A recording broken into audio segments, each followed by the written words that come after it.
it's time for our opening keynote. So get yourselves pumped, get driven, and put those hands together for Magento's Ramadass Prabhakar.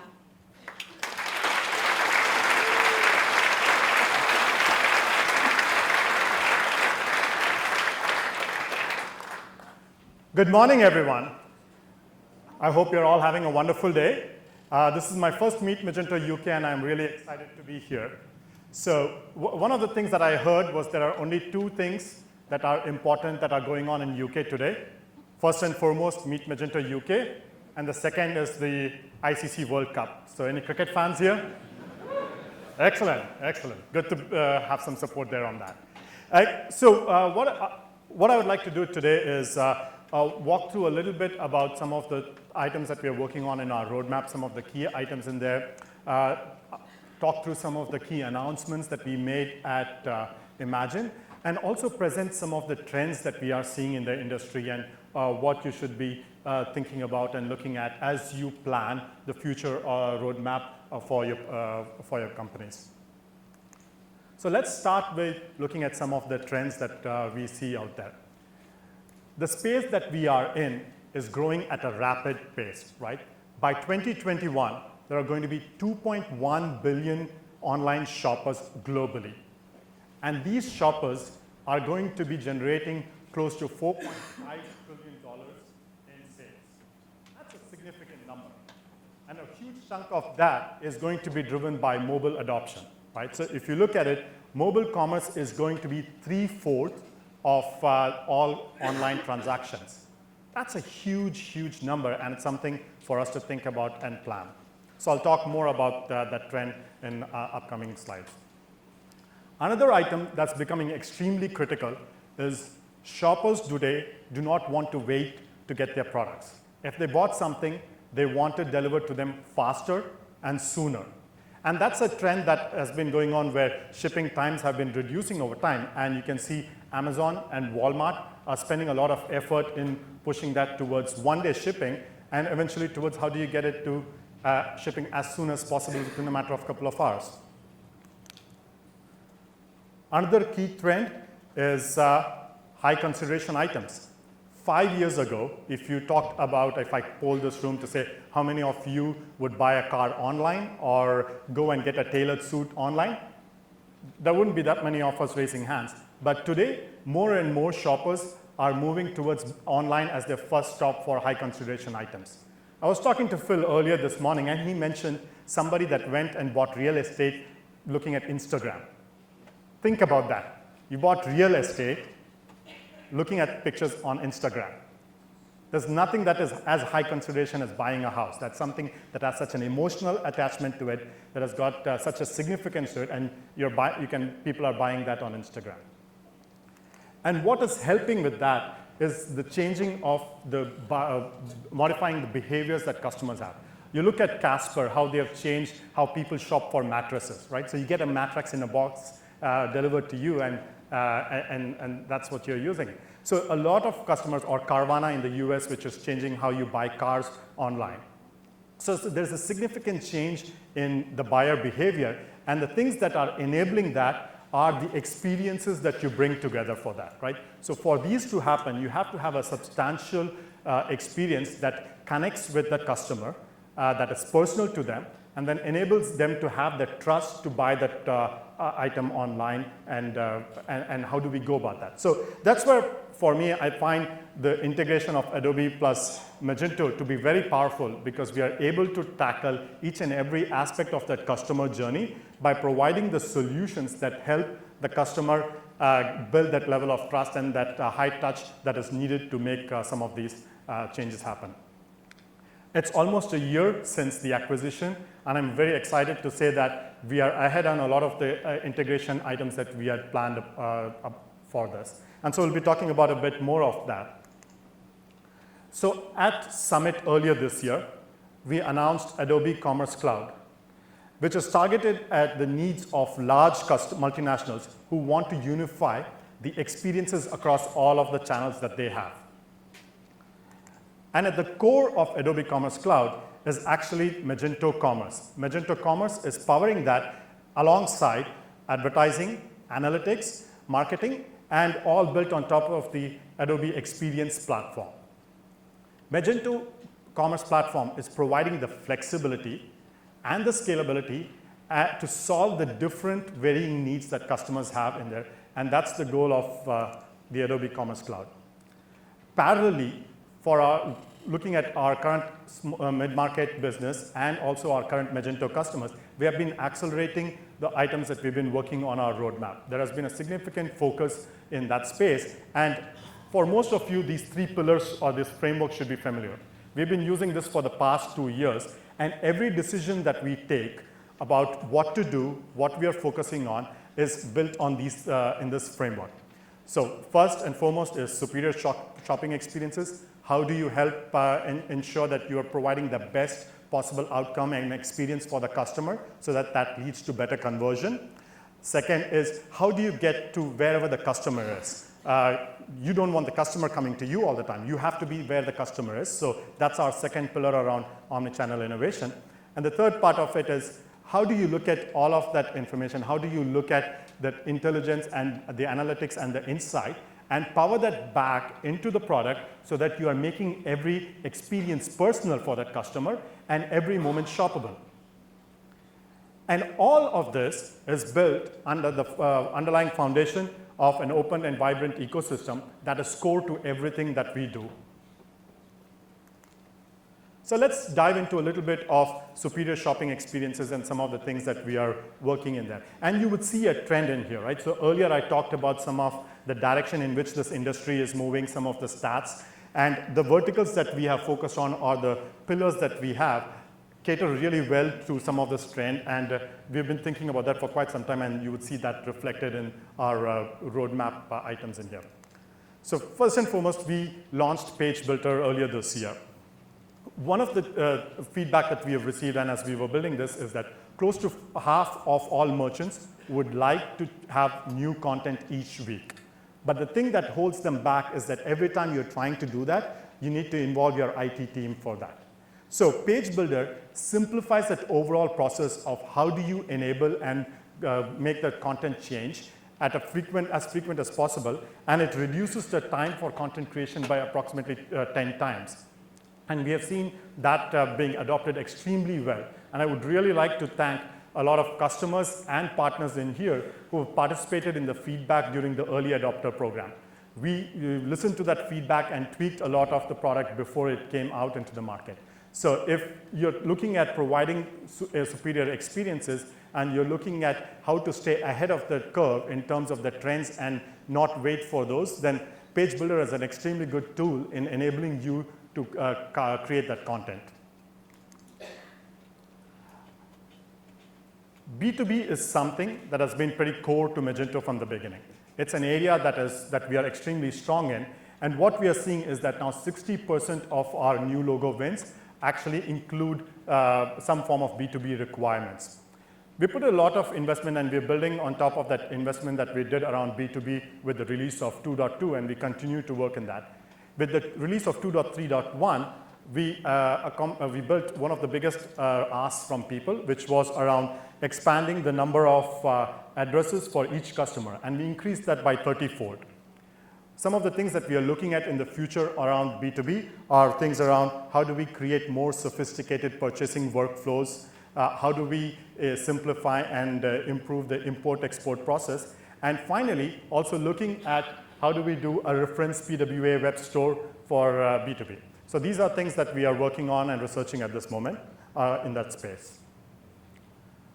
I talked about mobile earlier, right? When we think about 3/4 of transactions are going to happen in mobile, what is some of the key drivers in there? More and more of the experiences, the mobile experiences, are moving towards PWAs, and it's going to be a significant aspect of what should be part of your roadmap. So when we look at some of the analyst items in there, what analysts are saying, it's interesting that almost 50% of apps are going to be replaced by PWA apps or progressive web apps. And so it's an area that we should pay attention to. And there are certain important functionality that we have rolled out that will help you with that. So we've spent a lot of time building out the PWA studio.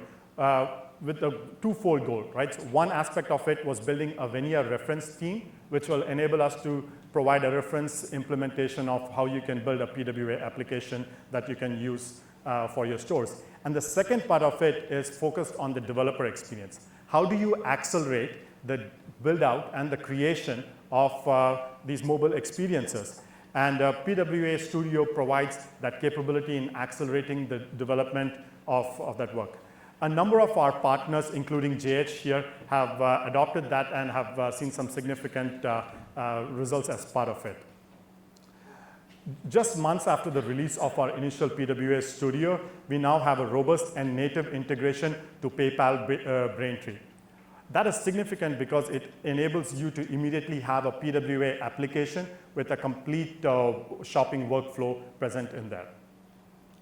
So one of the things that I would like to show today right now is, because like a video is worth 1,000 words, so would like to show a video of work done by Creativity, where they worked for a company called Rural King, where they were looking at their next generation of mobile experience. And they brought in together PWA Studio to build that experience along with Page Builder and Order Management to create a complete workflow situation, which led to improvements of 4x in the performance at Rural King. So let's play the video. So I called Andrew at Rural King and said, I have an interesting idea. They were looking for an in-store kiosk solution, and they were all incredibly expensive. They required more hardware than their IT team wanted to support. And I said, instead of having this whole separate stack you're supporting, let's build a progressive web app. Let's use PWA Studio to do it, and let's have that power your in-store and your online experiences.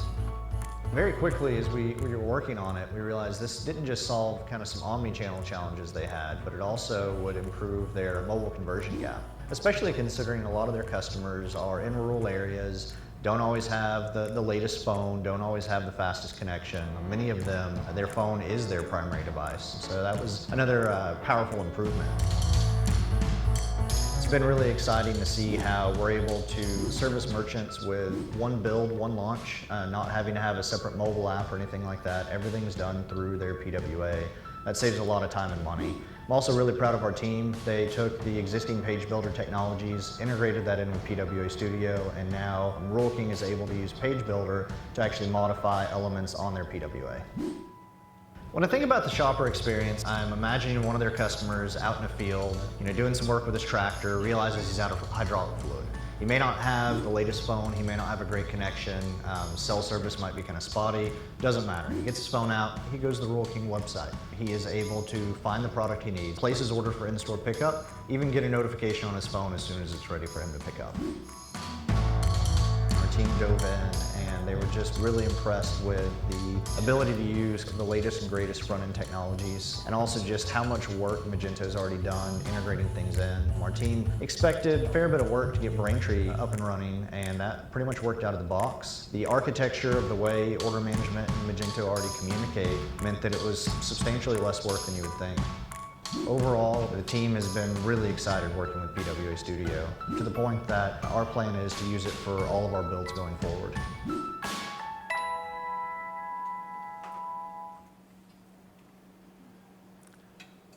Excellent. So that was a really good example of how you can take different existing technologies that are already available, different offerings and capabilities that are available today, and building out an entire solution for your customers. So let's move on to omnichannel innovation, where we have seen some incredible adoption across our customer base. We began measuring BOPIS, or buy online and pick up in store, back in early January of 2018. And since then, we've seen some amazing uptick in the utilization and adoption of this capability. Close to up to 250% in the reporting period for the top quartile of retailers are now adopted BOPIS. This is significant and something that we should plan for. This is crucial because I talked earlier about how customers are looking for reducing the time it takes for them to make their purchase, get their purchases, right? So it's not just that they want to wait for like a week to get their products. Now they are saying that how can I buy it online? How can I make a purchase right now and walk into the store and pick that up? And Magento Order Management provides this capability out of the box and enables you to tap this particular set of customer need and provides a solution for them. So there are some key areas that we are focusing on with order management, and there's a session later today which will talk more in depth about order management. And if this is an area of interest, I would recommend you to go attend that. But some of the key items that we are working on is looking at multi-tender payment, which is basically for a specific order, how can you take different payment mechanisms, split the payment mechanisms, and so that's a key investment area in there. In addition, we are also in the back end working on a microservices architecture, which is to continue to help scale along with as the customers continue to scale. So that's a significant investment that we are making in there. When we talk about omnichannel, it's also about reaching customers where they are, right? So finding the different channels in which they exist today. In the US, close to 40% of product searches start in Amazon right now. That's a significant change in the past 3 years, right? So 40% of search. So how do you reach customers and audiences that are already in those marketplaces? There are estimates that close to 40% of marketplace, of 40% of retail global sales will be in marketplace by the year 2021. So that's a significant chunk, and we have to plan for that. And that's where some of the work that we are doing across the different digital marketplaces is going to be really helpful. So a key one that we have right now is the Amazon sales channel, which is available in North America and in Europe right now, and will be available in APAC later this year. And Google Shopping and Ads channel, which is already available right now. In the near future, we are looking at expanding these to other marketplaces like Facebook and Instagram. Let's talk about Amazon Sales Channel. The Amazon Sales Channel integration that we have provided comes out of the box, and you can manage your entire inventory, your orders, and your customers from within the Magento admin itself. So you're not looking to move out of here, go into your Amazon console to go set up what you need to do in terms of your marketplace listings. So we have made it simpler and easier to do all of that from within your Magento admin interface itself. As we have worked on this, we've also partnered with Amazon, and this was something that was announced at Imagine earlier this year, where we've created a new offering called the Branded Stores for Amazon Sellers. This is primarily looking at marketplace sellers who do not have their own online presence, and their entire sales currently happens on Amazon Marketplace, but they are looking to grow and build an audience and build customer loyalty. So it is powered by Magento Commerce underneath and enables them to use the technologies and the capabilities that they are already participating in, including Amazon payments and fulfillment by Amazon. Another key item that we released earlier this year was Google Shopping Ads channel. Even though a lot of product searches are now starting on Amazon, Google still is the biggest driver of traffic to websites, right? That's why you are still acquiring most of your customers. And ads is predominantly, like, there's nothing worse than you go look search for a product, you find that ad, you click on that product, and then you realize that either there is no inventory or it's actually mismatched to some other product. And a lot of that happens because a lot of that work today is done manually. What the Google Shopping Ads channel provides is, again, within the Magento admin interface itself, you have a unified vision of your inventory and the products, and you can push that straight into your campaigns and manage your campaigns from within your Magento admin itself. And that's something that I would encourage you to look at if you are using a lot of Google Ads at this particular moment. So the next item I would like to talk about is our cloud offering. So our cloud has seen a significant amount of investment in making it easier and simpler and faster to launch customers on. Back in 2016, when we launched our initial cloud offering, at that particular time, we looked at it as a single tier architecture, which predominantly meant that you had your entire Magento web application, your database, and APIs all in one single set of instance, and we could scale it vertically as needed from like an extra small all the way up to like a 4x extra large. And that was good, and that solved a lot of problems for a lot of our small and mid-sized customers.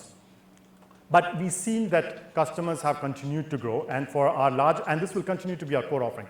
But as we have seen, customers have continued to grow, and based on feedback from our customer advisory board meetings and from partners, there has been a demand to look at alternate scaling mechanisms and continue to grow the product. And so today, as of the first half of 2019, we now have a two-tier architecture that is available where your web tier scales horizontally and your database tier can scroll vertically. And that provides a significant amount of scale that should suffice the needs of all businesses.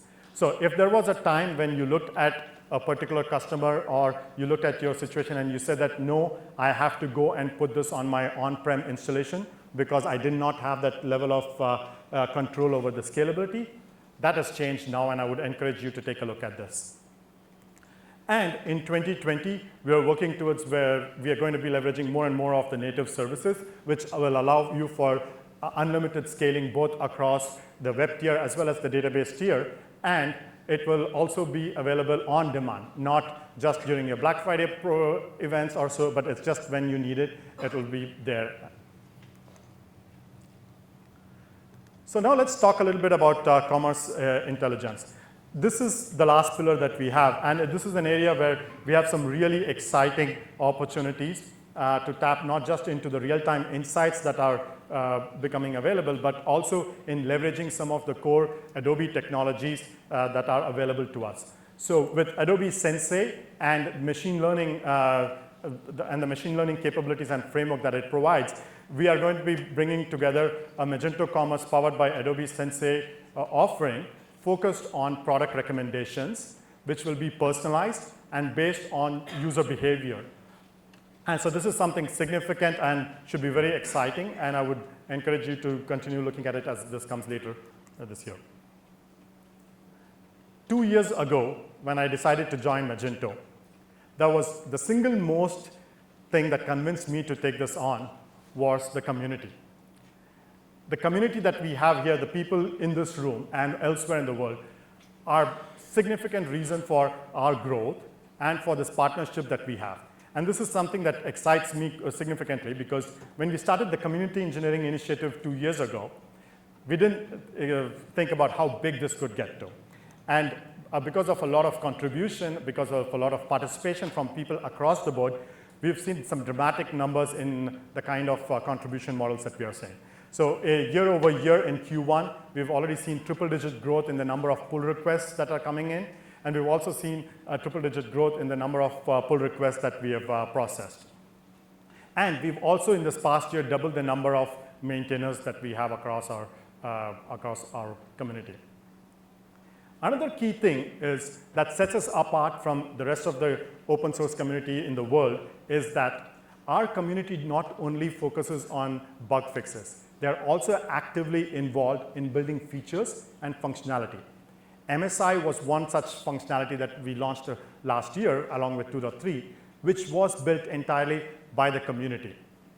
And at Imagine, we announced an Adobe stock integration, which I realized yesterday in the contribution day, we had some pull requests come through on that as well. And so I really want to thank this community for the active involvement, the energy, and the engagement that you have provided in continuing to make us the most innovative platform that's out there.